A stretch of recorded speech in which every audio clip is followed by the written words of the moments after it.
여러 가지를 많이 배우시고 있잖아요. 자, 이 부분에서 여러분들이 이렇게 선택하시면 되는 거예요. 환경 분석 기법이 많다고 하지 않았습니까? 그 중에서 여러분들이 선택할 수 있다고 그랬죠? 마찬가지입니다. 사업계획서 작성하는 데서도 여러분들이 선택하실 수 있는 겁니다. 그러나 이 기업의 틀이라는 게 있어요. 기업의 문화가 있습니다. 그 문화를 참고해 가면서 지금 뭐라고 그랬죠? 전년도의 사업계획서를 참고할 필요가 있다고 말씀드리지 않았습니까? 그 틀을 보면서 여러분들이 가감을 하시면 되는 겁니다. 자, 이 환경분석 기법을 활용해서 제가 어떻게 서술했는지를 여러분들 살펴보시고요. 미시환경 분석과 내부 환경 분석을 구분했고 분석 내용의 10가지를 제가 계획서 포함 사항을 이렇게 서술을 했습니다. 경쟁력 강화 기본 방향, 계획, 계획, 방안 같이 많이 활용이 돼요. 크게 혼용해서 써도 문제가 없는데 방안을 썼으면 끝까지 방안, 계획을 썼으면 끝까지 계획, 방향을 썼으면 끝까지 방향으로 가야 된다는 것은 여러분들이 일치시켜 주셔야 됩니다.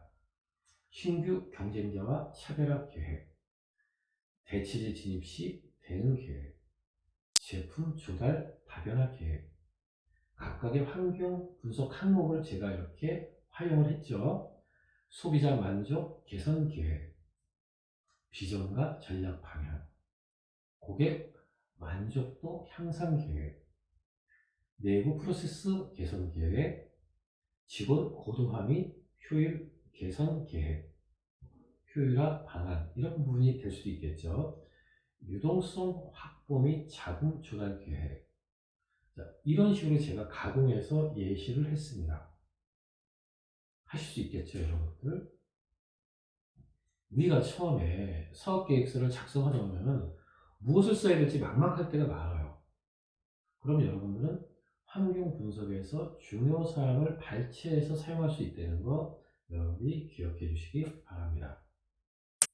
제가 재구성을 해봤죠. 비전과 전략을 맨 위로 올리고 그 다음에 경쟁력 강화 방안, 그 다음에 맨 밑에 기대 효과 및 건의사항 이렇게 하고 경쟁력 강화 방안의 내부와 외부를 구분해서 이렇게 서술을 해서 하나의 보고서 문항을 꾸며봤습니다.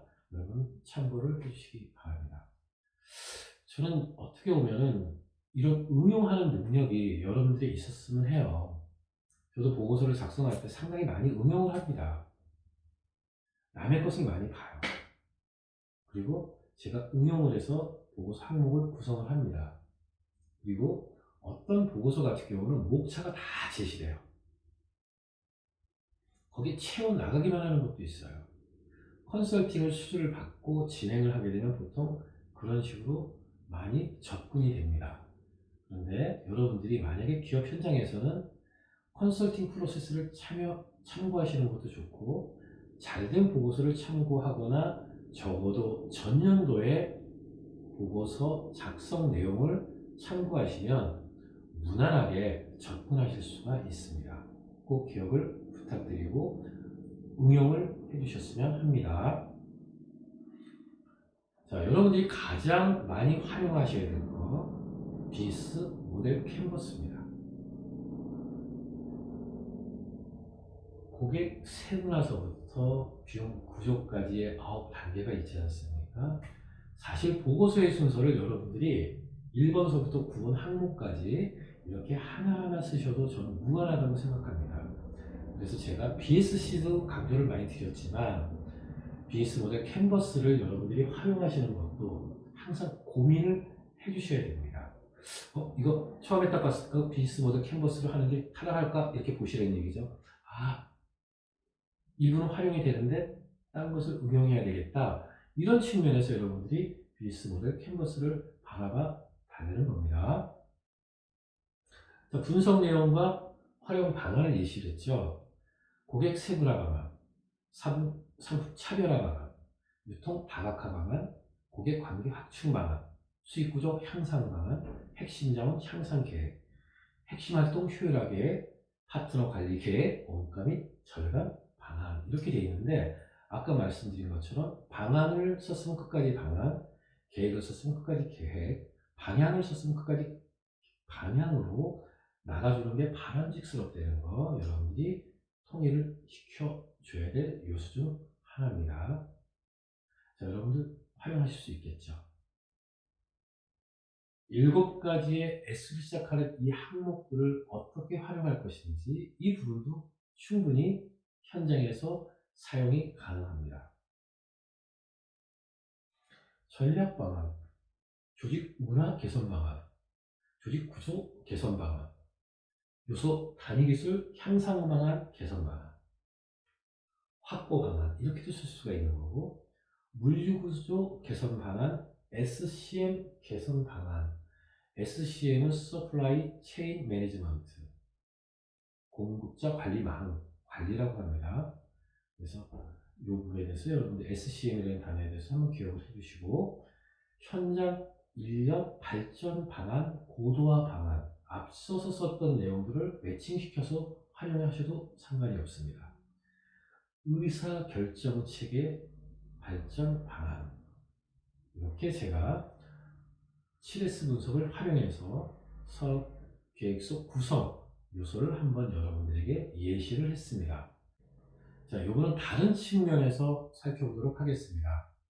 전략과 분석의 관계를 예시를 했는데, 우리가 환경 분석 기법에서는 배우지 않았던 STP 전략, 그 다음에 포피 전략을 제가 좀 더 이전에보다는 구체적으로 설명을 하고 있습니다. 우리가 환경 분석을 통해서 이 전략을 수립하는 건데, 이 전략 수립의 내용을 역으로 우리는 분석 내용에 포함시킬 수가 있습니다. 이해가 되시나요? 자, 우리가 환경 분석 기법을 성과 지표, 그 다음에 사업 계획서 구성에 활용할 수 있는 것처럼 전략 수립 내용을 역으로 분석할 수도 있는 겁니다. 자, 예를 들어서 우리가 포피 분석 왜 안 될까요? 충분히 할 수가 있습니다. 예시를 한번 볼까요? 제가 마케팅 경과 분석을 하겠습니다 했을 때 이 사람들이 뭐죠? 포피 분석한다는 얘기입니다. 그것도 의미가 있겠네요. 기관을 설득을 했어요. 그래서 프로덕트, 프라이스, 플레이스, 프로모션 4단계로 각각의 항목을 분석을 합니다. 프로덕트에서는 목적 기능이 무엇인지, 그러니까 상품, 제품 본연의 기능, 기본 기능, 2차 기능을 분석을 하고, 새로운 제품 생산 전략을 구성하거나 개발 전략을 제시할 수가 있겠죠. 그 다음에 프라이스를 분석을 하면서 도대체 고정비는 얼마고, 판매 가격은 얼마고, 고정비는 얼마야, 그리고 변동비는 어떻게 되지, 이 내용이 적절한지를 분석하는 겁니다. 그리고 유통 경로를 우리가 전에 한번 고민했던 게 B2B, B2C, B2G 이 부분을 어떻게 진행되었는지를 리뷰하는 겁니다. 그리고 프로모션 관계에 있어서는 오프라인으로 했는지 온라인으로 했는지, 아니면 온오프 믹스를 했는지, 아니면 특정한 매체에 의해서 홍보를 했는지, 파워 블로그를 통해서 했는지, 유튜브를 통해서 프로모션을 했는지, 여러 가지 내용을 분석하는 겁니다. 그 다음에 새롭게 전략을 세울 수 있겠죠. 이렇게도 활용이 될 수 있습니다. 자, 여기서 기술 추리가 나오죠, 여러분들. 처음 또 듣는 단어이기 때문에 제가 여러분들에게 설명을 해야 되겠죠. 참 파생되는 것까지 제가 이렇게 하는데, 여러분들이 현장에서 들을 수 있는 내용이기 때문입니다. 적어도 여러분들이 수업에서 들었던 내용이 현장에서 들었을 때, 수업에서 배운 내용인데 이렇게 됐으면 하는 게 제 바람이거든요. 자, 기술 추리를 이해하기 전에 제가 여러분들에게 상품 하나, 제품 하나를 소개하겠습니다. 자, 제가 컨설팅했던 유캐스트 인더스트리 제품인데, 여러분들이 시각적으로 봤을 때 맨 왼쪽으로 보이는 것이 깁스한 거예요. 팔 부러지신 분들, 다리 부러지신 분들한테 깁스를 한 겁니다. 통풍이 되게 돼 있죠. 그리고 안에 상처만 없으면 이 자체를 갖고 샤워를 할 수 있습니다. 여러분들 뼈에 문제가 있어서 석고 붕대, 석고 깁스를 하신 분들이 있었을 거예요. 땀 많이 나죠? 냄새나죠? 씻지를 못하죠. 씻으면 어떻게 되죠? 곰팡이가 슬어요. 근데 이 제품은 통풍성, 시술성, 투과성, 경량성, 패션화가 가능하고 환경적으로 상당히 차이나는 제품을 개발해서 출시를 했습니다. 거의 90% 이상을 미국에 수출을 하고 있어요. 국내 시장은 조금씩 확산이 되고 있습니다. 자, 이 제품을 봤을 때 이 제품의 기술 추리는 어떻게 되는지를 갖고 제가 여러분들에게 설명을 하기 위해서 이 내용을 소개를 했습니다. 자, 목적 기능은 골절 환자용 고용 조형물입니다. 기본 기능은 편직된 조직, 특수 면사로 되어 있고 간단하게 성형을 할 수가 있어요. 기본 기능이 이렇게 되는 거죠. 목적 기능과 기본 기능. 자, 2차 기능으로 나눠져 있습니다. 2차 기능은 보관 기능이 우수하다, 경량화에 따른 보관이 용이하다, 빠른 시술과 환부 맞춤형 성형이 가능하다, 깁스를 만들 수 있다는 얘기죠. 충분한 강도와 내구성을 갖추고 있다. 2차 기능을 이렇게 제가 구분을 해냈어요. 그리고 이것을 좀 더 세분화시키면 3차 기능, 4차 기능까지 막 세분화시킬 수가 있습니다. 그래서 거기서 유용한 것을 도출하는 거겠죠. 그래서 제가 이 원리를 설명드리면 2차 기능까지의 설명을 드리면은 제품 출시가 면사로 되어 있어서 수요자에 맞춰 규격을 다양하게 변경할 수 있다는 거죠. 자를 수가 있는 거죠. 그리고 간단한 교육과 기술로 성형이 가능하다. 그러니까 간단하게 만들 수가 있다는 거예요. 그리고 내구성이 있는 강도, 탄력적인 성형을 할 수 있다라고 설명을 하고 있습니다.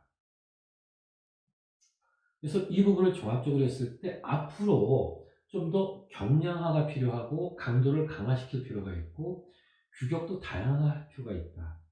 지금은 사람한테만 사용하지만 반려견이나 반려묘한테도 활용할 수 있다. 물론 동물들은 뭐죠? 할잖아요. 이 부분을 개선할 수 있다면 이게 문제가 되겠죠. 이렇게 연구 및 발전 방향을 이렇게 도출을 했습니다. 자, 그래서 포피 전략을 이렇게 현황과 경과를 설명했고 제약 요소까지 분석을 했죠. 제약 요소까지 분석을 했죠. 또 어떻게 설명을 하고 있습니까? 마케팅 믹스 전략, 포피 전략 이렇게 설명을 하고 있는데 2020년도까지 어떤 방향성을 갖고 나가는 것이 필요하다. 전략 방향을 제시했죠. 중점 방안을 제가 설명하고 있습니다. 자, 2022년까지 제품적인 측면에서는 경량화와 고강도화가 필요하다. 지금의 어떤 통풍이 요 정도의 규모라고 하면 좀 더 넓히고 이 넓히기 위해서 강도가 좀 더 강해져야 된다는 의미가 됩니다. 그리고 가격적인 측면은 비급여 제품이 출시 필요하다. 무슨 얘기냐면 여러분들 이게 의료보험의 급여 항목이 되어 있으면 이 제품이 아무리 뛰어나다 하더라도 유사한 제품보다 가격을 더 받을 수가 없습니다. 그래서 의료보험 체계에 등록되지 않은 비급여 제품을 만들면은 가격을 좀 더 많이 받을 수 있다 하는 이야기를 하는 거죠. 유통 경로는 좀 더 다변화해야 되는데 유통 전문점을 개설했으면 좋겠다. 필요하면 조인트 벤처 만들면 좋겠다. 왜냐하면 제약회사가 꽤 있거든요. 제약 영업을 하는 별도의 조직이 있습니다. 이런 데를 조인트 벤처를 하나 만드는 건 어떻겠느냐. 제가 이렇게 설명을 한 거고요. 소비자 인지도 확산을 위해서 자체 쇼핑몰을 운영했으면 좋겠다. 물론 의료기기이기 때문에 제약이 많아요. 그래서 이런 쇼핑몰을 운영해서 계속적으로 주문과 배송 체제를 갖추는 것도 필요하다. 저는 설명을 드렸고 그 다음에 교육을 좀 전문화시켰으면 좋겠다. 미래에 의료기관에 근무할 사람들을 대상으로 교육을 시킨다면 이분들이 의료 현장에서 당신들의 제품, 즉 뉴캐스트 제품을 선택할 것이다 하는 부분이죠. 자, 이렇게 포피 전략을 포피 분석으로 활용을 했습니다. 그래서 하나의 완결된 결과물을 보여주고 있는 것처럼 전략 수립 내용이 분석의 방법이 될 수 있다 하는 것을 역으로 여러분들이 생각해 주시기 바랍니다.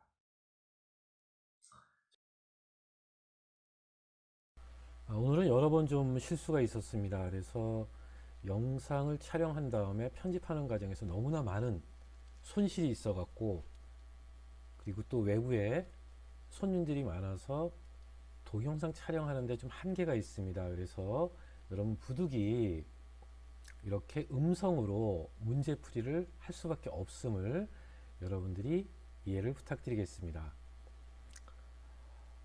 먼저 수학 분석이죠. 제가 수학 분석을 아주 중요하다고 말씀을 드렸었고, 그리고 여러분들이 활용할 수 있는 측면이 너무나 많다고 제가 말씀을 드렸습니다.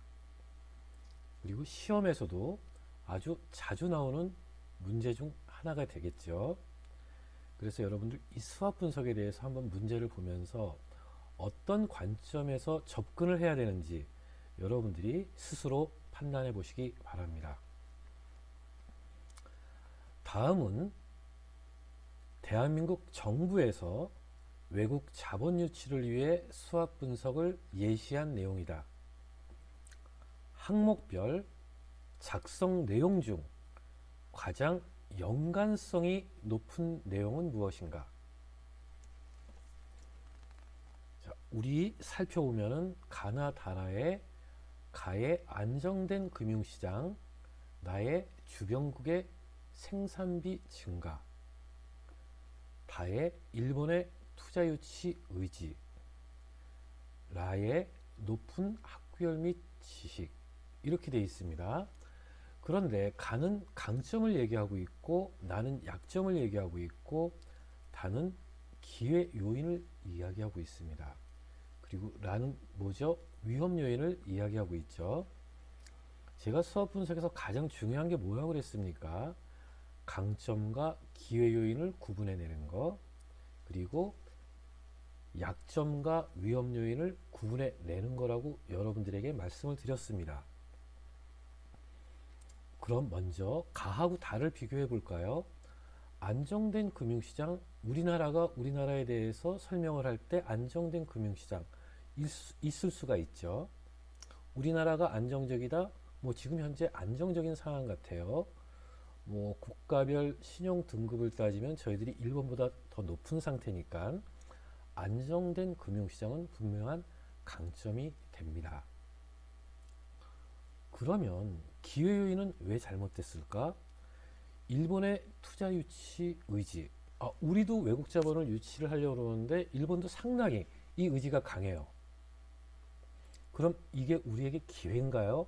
아니면 위협인가요? 이 측면에서 여러분들이 살펴보시면 되겠죠. 즉, 일본의 투자 유치 의지는 위험 요인이 됩니다. 그럼 나와 라를 비교해 보겠습니다. 약점의 주변국의 생산비 증가, 우리나라하고 전혀 상관이 없는 부분이죠. 그럼 이 부분은 분명히 기회 요인 아니면 위협 요인을 가게 되어 있습니다. 자, 우리나라가 생산비가 높다. 그러면 생산비가 싼 국가로 외국 자본들은 흘러 들어갈 겁니다. 그런데 주변국들의 생산비가 증가되고 있어요. 뭐 지금은 우리나라가 높다 하더라도 점점 높아지는 생산비 때문에 상대적으로 우리나라가 생산비가 높더라도 경쟁할 만하다. 이렇게 분석할 수가 있겠죠. 그래서 주변국의 생산비 증가는 다번에 해당되는 기회 요인이 됩니다. 라번은 어떻게 되죠? 높은 학구열 및 지식. 대한민국 유명하죠. 높은 학구열. 그래서 이 부분은 강점으로 가는 게 맞습니다. 그러면 이 중에서 가장 적당한 것은 어떤 걸까요? 바로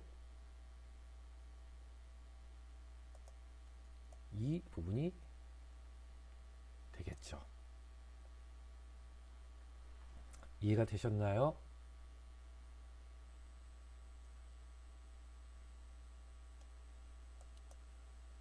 자, 두 번째 문제를 보겠습니다.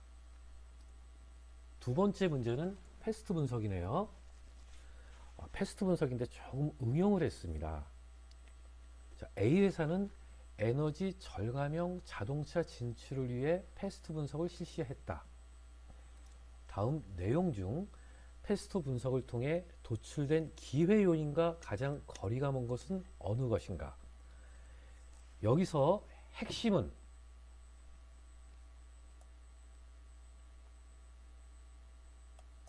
기회 요인입니다.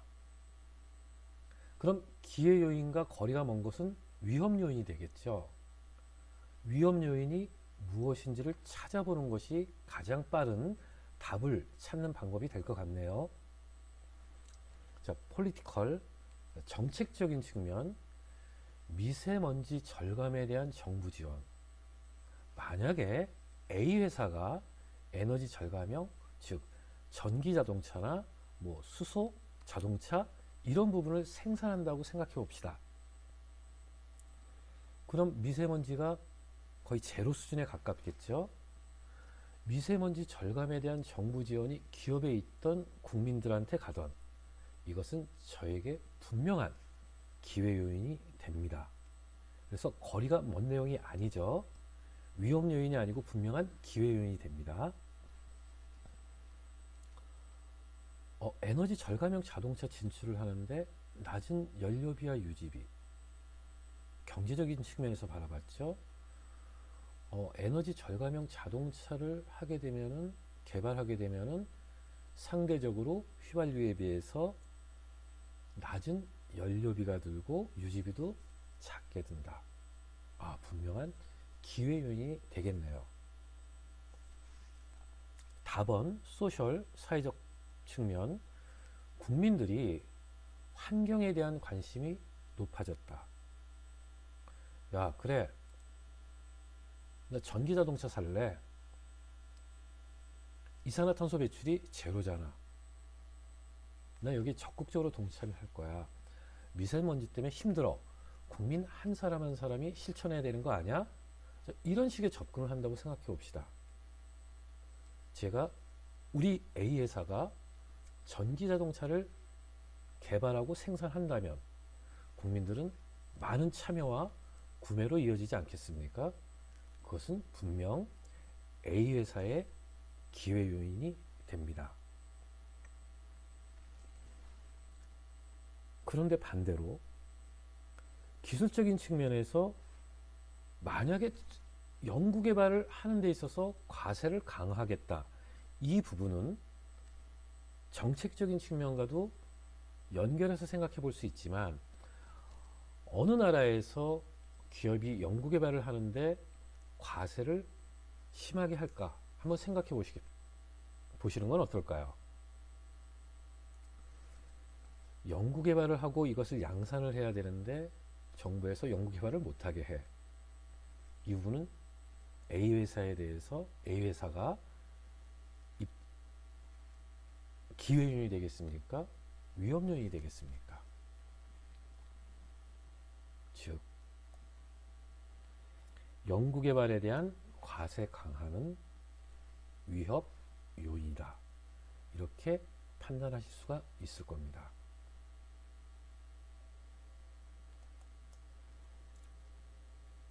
재무 분석에 대해서 우리 한번 해볼까요? 재무제표. 일정 기간 동안 기업의 경영 성과를 나타내는 재무제표는 어느 것인가?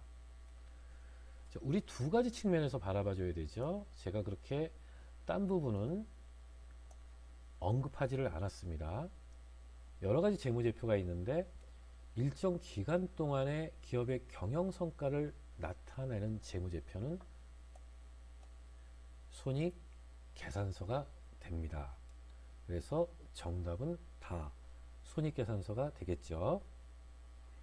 재무상태표는 일정 시점의 자산 및 부채의 상태를 보여주고 있습니다. 때로는 일정 시점의 특정 시점의 재무상태를 나타내는 것은 이때 재무상태표로 여러분들은 답을 골라주시면 됩니다.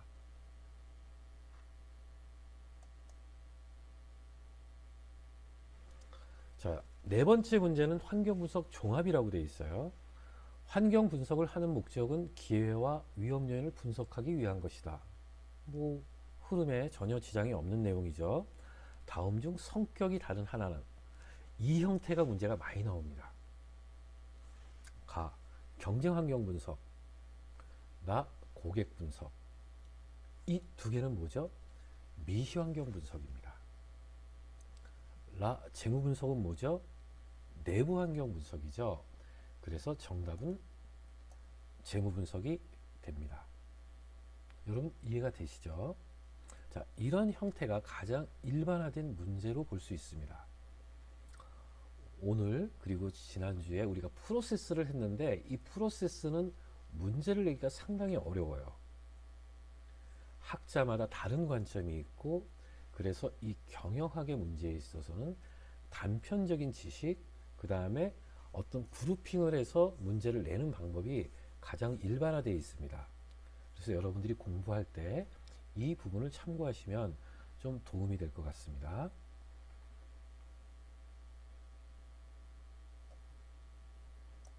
하나 더 풀어보겠습니다. 5포스 모델.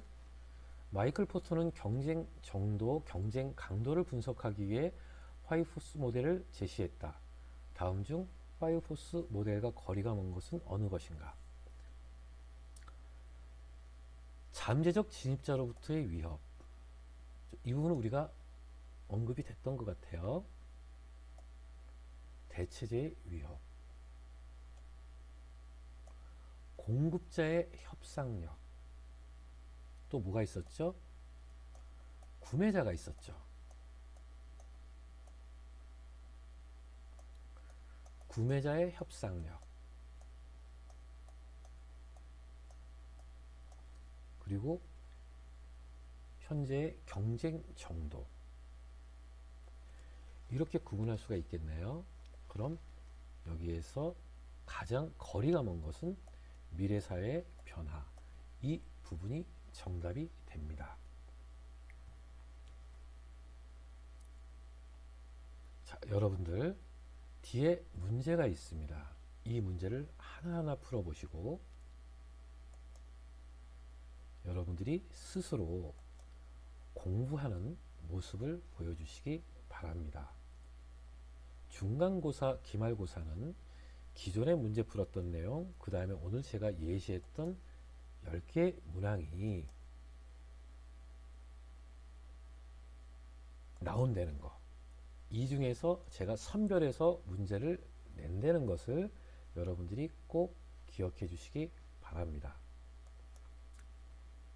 자, 우리가 배운 내용보다는 훨씬 문제가 좀 쉽겠죠.